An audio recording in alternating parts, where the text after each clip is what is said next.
Halo Pak Alex, saya Steven dari kelas 12 MIA 2. Hari ini saya akan menjelaskan penerapan konsep fisika dalam kehidupan sehari-hari. Salah satu alat yang menerapkan konsep fisika contohnya adalah bel listrik yang menerapkan konsep elektromagnetik. Elektromagnet adalah jenis magnet di mana medan magnet dihasilkan oleh arus listrik.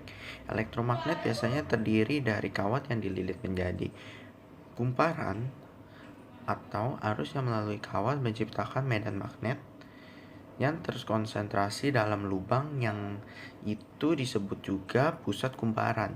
Medan magnet menghilang ketika arus yang mengaliri medan magnet tersebut dimatikan.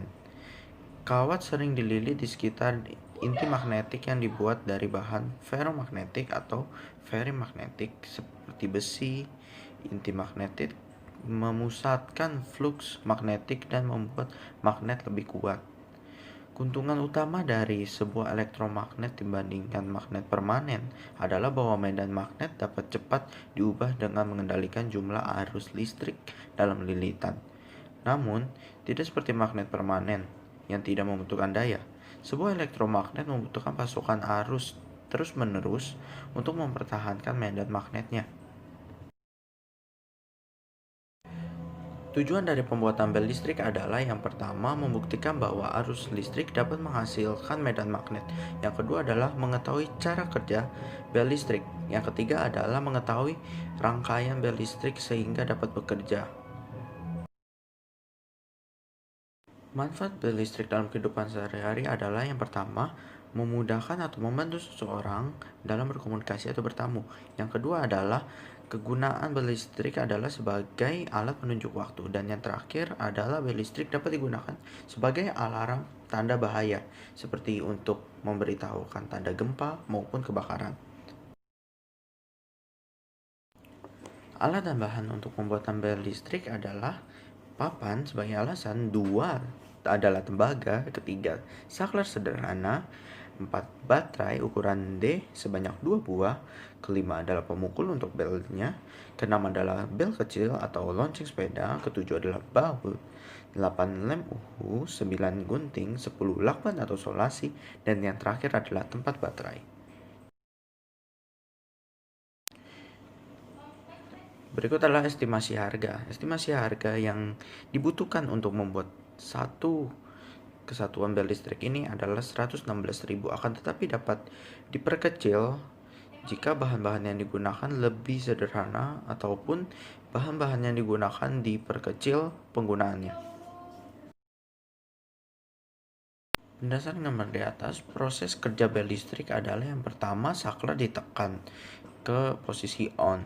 Lalu arus listrik akan mengalir ke kumparan elektromagnet melalui interruptor sehingga terjadi medan magnet untuk menarik pemukul. Pemukul yang ditarik tersebut kemudian memukul lonceng sehingga bel listrik berbunyi. Ketika pemukul listrik yang ditarik oleh elektromagnet, hubungan listrik di interruptor pun terputus dan menyebabkan kumparan elektromagnetik tidak dialiri arus listrik. Kumparan elektromagnetik yang tidak dialiri listrik tersebut akan kehilangan medan magnetnya, sehingga tidak mampu lagi menarik pemukul. Pemukul yang terlepas tersebut akan mengayun kembali ke posisi semula, dan interruptor menjadi terhubung kembali sehingga arus listrik dapat mengalir lagi ke kumparan elektromagnetik untuk menarik pemukul kembali. Lalu siklus ini terjadi berulang sehingga bel tersebut dapat terpukul secara terus-menerus dan dapat menghasilkan suara yang berkesinambungan. Berikut adalah video cara pembuatan bel listrik dari awal hingga dapat berfungsi secara benar. Assalamualaikum warahmatullahi wabarakatuh. Halo, perkenalkan, saya Isda Warahma dari Universitas Sultan Ageng Tirtayasa, jurusan Teknik Industri. Video ini dibuat untuk memenuhi tugas fisika dasar 2 tentang kemagnetan. Proyek yang saya buat adalah bel listrik sederhana. Untuk bahan dan alatnya bisa dilihat di description box. Selamat menyaksikan.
Cara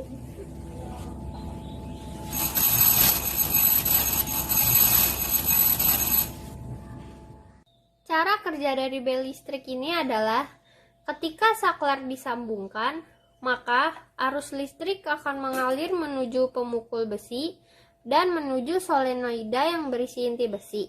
Berdasarkan prinsip elektromagnetik, ketika solenoida yang berisi inti besi dialiri listrik, maka akan berubah menjadi magnet sementara, sehingga menarik pemukul menuju solenoida. Pada waktu yang bersamaan, pemukul juga memukul bel. Kemudian, karena aliran listrik terputus, maka hilang sifat kemagnetannya dan mengakibatkan pemukul kembali ke posisi semula. Proses ini terjadi berulang kali dengan cepat, sehingga bel terdengar secara terus-menerus. Sekian video kali ini. Makasih buat yang udah nonton. Kurang lebihnya mohon maaf. Wassalamualaikum warahmatullahi wabarakatuh. Kesimpulan dari praktek tersebut adalah bel listrik merupakan alat yang mudah dibuat maupun digunakan dengan biaya minimal 100.000. Maka bel listrik dapat dibuat secara efektif dan efisien. Selain harganya yang terjangkau, bel ini juga sangatlah efektif dalam berkomunikasi maupun pemakaian untuk alarm, tanda bahaya atau darurat.